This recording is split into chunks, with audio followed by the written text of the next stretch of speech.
खाली नाव की कहानी। किसी प्राचीन गांव में एक शांत नदी के किनारे एक साधु अपनी कुटिया में रहता था।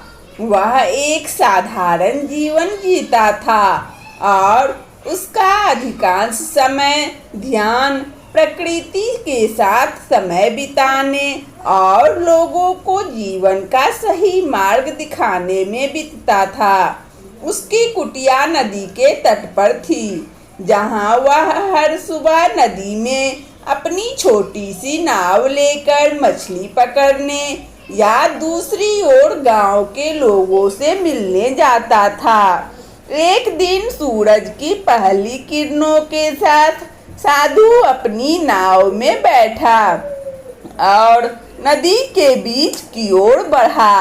नदी शांत थी और पानी में आसमान का प्रतिबिंब साफ दिखाई दे रहा था। पक्षियों की चहचहाहट और पानी की हल्की लहरों की आवाज ने वातावरण को और भी सुकून भरा बना दिया था। साधु ने अपनी आंखें आधी बंद की और गहरे ध्यान में डूब गया। वह नाव को धीरे धीरे बहने दे रहा था, जैसे कि वह प्रकृति के साथ एक हो गया हो। अचानक उसकी नाव में एक जोरदार धक्का लगा। नाव हिल गई और विमल का ध्यान टूट गया।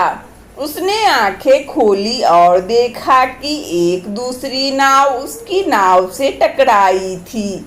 वह नाव खाली थी और उसे नदी की धारा बहाकर लाई थी। विमल ने शांति से अपनी नाव को स्थिर किया, खाली नाव को धीरे से किनारे की ओर धकेला और फिर से अपनी आंखें बंद करके ध्यान में लीन हो गया। उसे कोई क्रोध नहीं आया, कोई परेशानी नहीं हुई। वह जानता था कि यह एक खाली नाव थी और यह घटना बस एक संयोग थी। अगले दिन साधु फिर से अपनी नाव लेकर नदी में गया। वह उसी तरह ध्यान मग्न था जब फिर से उसकी नाव में एक धक्का लगा। इस बार उसने आंखें खोली और देखा कि एक दूसरी नाव उससे टकराई थी, लेकिन इस नाव में एक व्यक्ति बैठा था। वह व्यक्ति, जिसका नाम रघु था, गुस्से में चिल्ला रहा था, अरे तुम्हें दिखाई नहीं देता? तुमने मेरे नाव को टक्कर मार दी। क्या तुम्हें नाव चलानी भी नहीं आती? रघु की आवाज में क्रोध और तिरस्कार साफ झलक रहा था। शांति ने साधु शांतिपूर्वक उसकी ओर देखा और मुस्कुराते हुए कहा, मित्र, यह नदी सबकी है। शायद मेरी नाव तुमसे टकरा गई, लेकिन इसमें किसी का दोष नहीं। आओ हम इसे ठीक कर ले।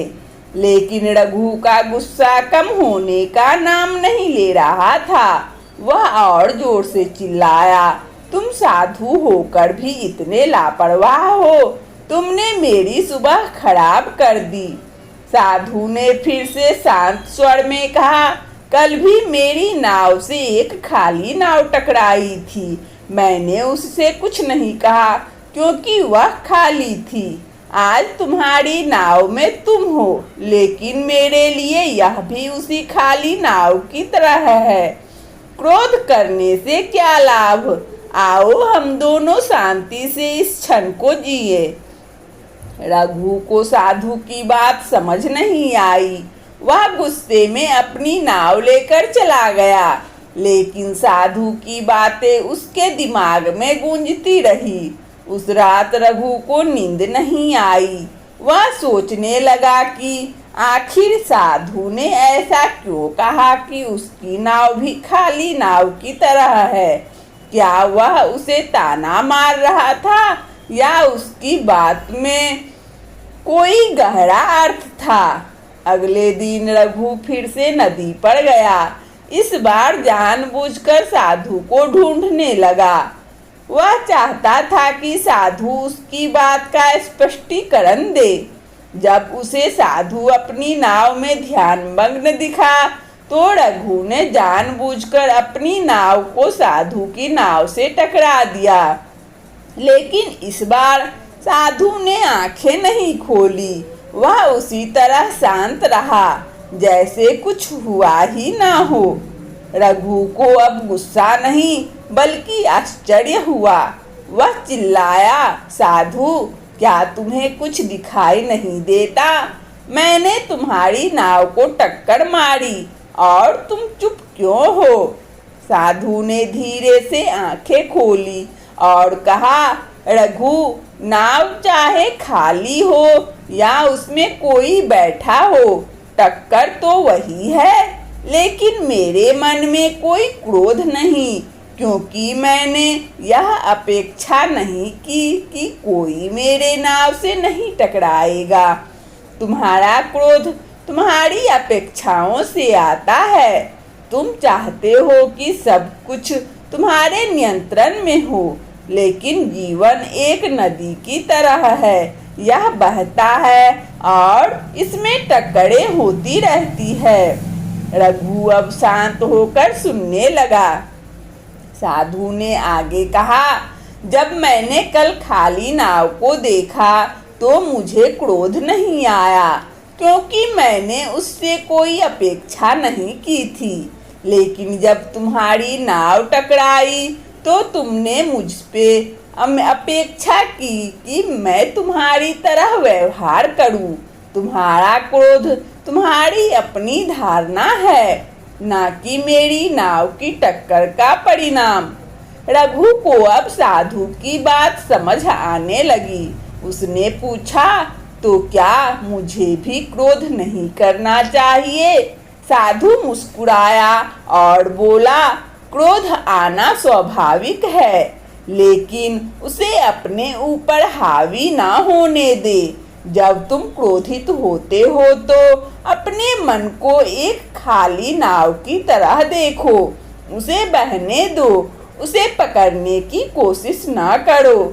जब तुम यह समझ जाओगी कि हर घटना बस एक क्षणिक टक्कर है तो तुम्हारा मन शांत रहेगा। रघु ने उस दिन साधु के साथ घंटों बात की। उसने समझा कि जीवन में कई बार लोग, परिस्थितियां या घटनाएं हमारी नाव से टकराती है, लेकिन हमारा क्रोध, हमारी परेशानी, हमारी अपनी अपेक्षाओं का परिणाम है।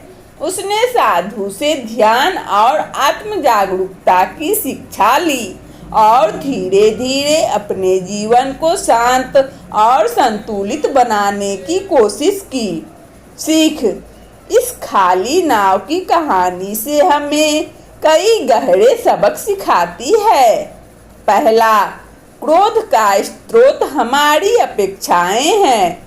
कहानी हमें दिखाती है कि हमारा क्रोध बाहरी घटनाओं से कम और हमारी अपनी अपेक्षाओं से अधिक उत्पन्न होता है।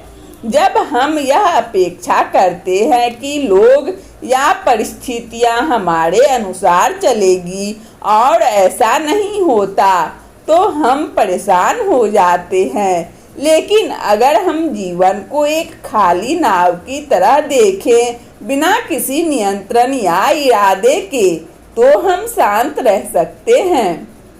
दूसरा, मन की शांति आत्म जागरूकता से आती है। साधु का शांत रहना हमें सिखाता है कि आत्म जागरूकता और ध्यान के माध्यम से हम अपने मन को नियंत्रित कर सकते हैं। जब हम अपने विचारों और भावनाओं को एक दर्शक की तरह देखते हैं तो हम उनसे प्रभावित नहीं होते। तीसरा, जीवन एक नदी है। नदी का प्रवाह जीवन का प्रतीक है। इसमें टक्करें, बदलाव और अनिश्चितताएं स्वाभाविक है। इनका विरोध करने के बजाय हमें इन्हें स्वीकार करना सीखना चाहिए। चौथा, क्षमा और समझदारी। साधु का रघु के प्रति व्यवहार हमें सिखाता है कि दूसरों के गुस्से या गलतियों का जवाब क्षमा और समझदारी से देना चाहिए। यह न केवल हमारे मन को शांत रखता है बल्कि दूसरे को भी प्रेरित करता है। 5वां, वर्तमान में जीना। यह कहानी हमें यह सिखाती है कि अतीत की टकरों को पकड़कर रखने या भविष्य की चिंता करने से मन अशांत होता है। वर्तमान क्षण में जीना ही सच्ची शांति का मार्ग है। खाली नाव की कहानी एक साधारण लेकिन गहरी आध्यात्मिक कहानी है जो हमें जीवन के प्रति एक नया दृष्टिकोण देती है। यह हमें याद दिलाती है कि हमारी परेशानियों का कारण अक्सर हमारा अपना मन होता है, न कि बाहरी दुनिया। साधु और रघु की इस छोटी सी मुलाकात के माध्यम से हम यह सीख सकते हैं कि जीवन की हर टक्कर को शांति और समझदारी से कैसे स्वीकार किया जाए। यह कहानी हमें प्रेरित करती है कि हम अपने मन को एक खाली नाव की तरह हल्का और मुक्त रखें ताकि जीवन की नदी में हम सुकून के साथ बह सकें। वंदना स्टोरी चैनल में इस कहानी को सुनने के लिए आप सभी श्रोताओं एवं बंधुओं को बहुत बहुत धन्यवाद।